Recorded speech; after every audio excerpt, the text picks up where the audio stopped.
Please welcome Sean Paul.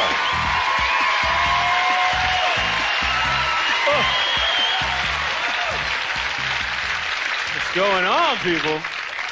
This is hype, man. This is cool, man. This is nice. Everybody, a nice mixed crowd up front, and black people in the back. It's nice. I know y'all ain't got to sit back there no more. You know that, right? Okay, this is good. Again, like most people doing a comedy special, I like to start off by letting you know a little bit about me, since some of you probably have no idea who I am. I'm originally from an island in the Caribbean called Trinidad. That's right. So I was born, immigration in the house, right on. So me being born in Trinidad and growing up in Canada means one thing. I was abused as a child, basically. I just don't get it. My parents are like, let's move from the hottest country in the world to one of the coldest countries in the world.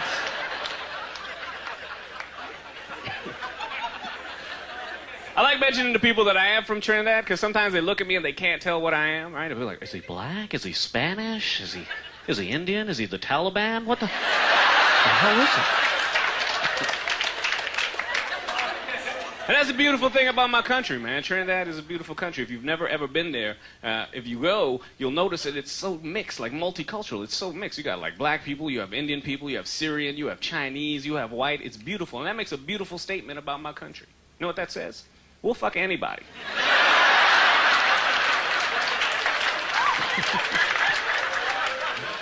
So watch your step on the way out. How was that comedy show you went to? I got pregnant. Goddamn Trinis. I grew up in Toronto, so I don't have an accent, so I don't know how many people here. Is that what they sound like in Trinidad? No, that's not what they sound like. You know, what I love about the Trinidadian accent, it's very nice sounding. It makes you sound like you're on vacation. Yeah, and that's a beautiful part of it. My lady, she's Trinidadian, and I love getting into arguments with her because they're so intense for her. You know, and she's like, I think you just don't take me seriously.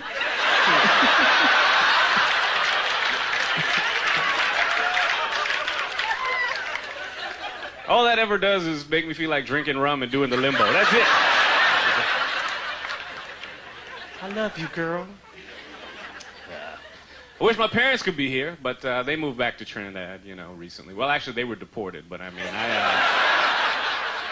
I prefer to say move back for conversational purposes. And my grandmother, she's actually in Canada, but she couldn't come out to watch the taping because, you know, I didn't want her being subjected to some of the material, you know what I mean? Because she's very old-fashioned, you know, very religious. Give you an example. Whenever she's here to visit, all my grandmother ever does, literally, is sits in front of the TV and watches soap operas. That's all she does, and drinks tea. And I think all old people drink tea because they got gas and oh.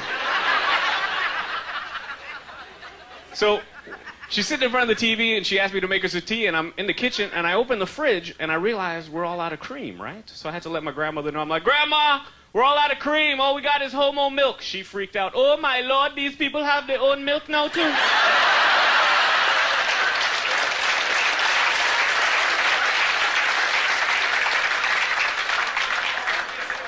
What's next, a parade?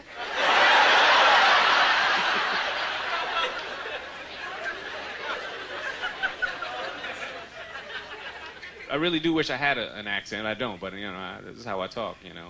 But one of my favorite accents has to be the English accent. For those of you who don't know, the Trinidadian accent is actually an island derivative of the English accent.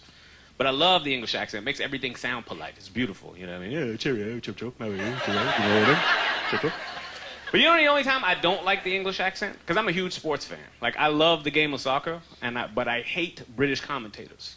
Like, the game of soccer is supposed to be exciting, but they slow the whole game down, you know? They make it sound too polite, you know? You're watching the soccer game, the British commentators are like, and Ronaldo passes the ball to Beckham. Beckham passes the ball to Zidane. Zidane passes the ball back to Beckham. He shoots, he scores, ripper.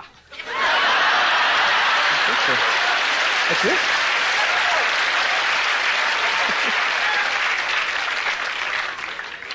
You know what I like to watch? Italian commentator games. Woo! Italians in the house? Nice, man. I love you when you guys commentate games. I don't even understand Italian, but man, very passionate about the game, man. You be watching the game and be like,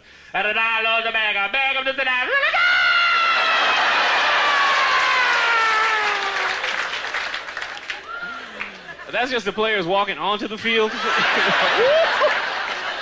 I think a little pee came out. That'd be a good joke.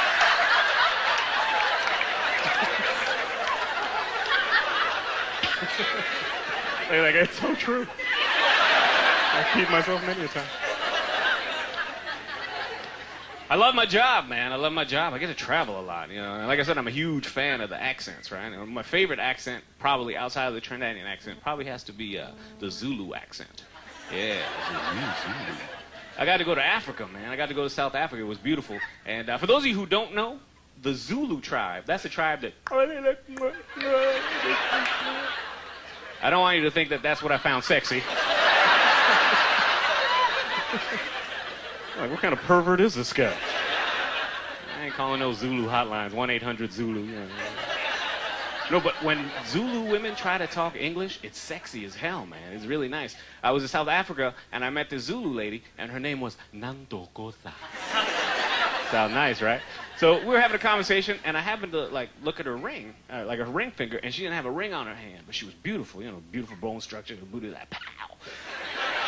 So I thought I'd ask her, I was like, Nanto, how come, you know, a beautiful woman like you, how come you're not married? There's no ring on your finger. You know what she said?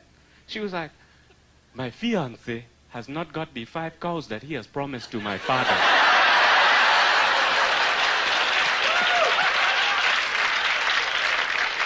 I was like, damn, that is Africa for your ass, man. Because I found that so strange, because you would never really hear that in North America, you know what I mean? You can't walk up to a bar, you know, anywhere in Toronto and walk up to a chick at the bar and go, hey, baby, I got 5 cows at home, says you leaving with me. Where you going? But in Africa, that's a pickup line. You know, dude walks into a bar, you know, sees a nice, beautiful African woman. Hello, my name is Mufasa. I have 5 cows at home that says you are living with me. And she'd be like, stop. You had me at moo.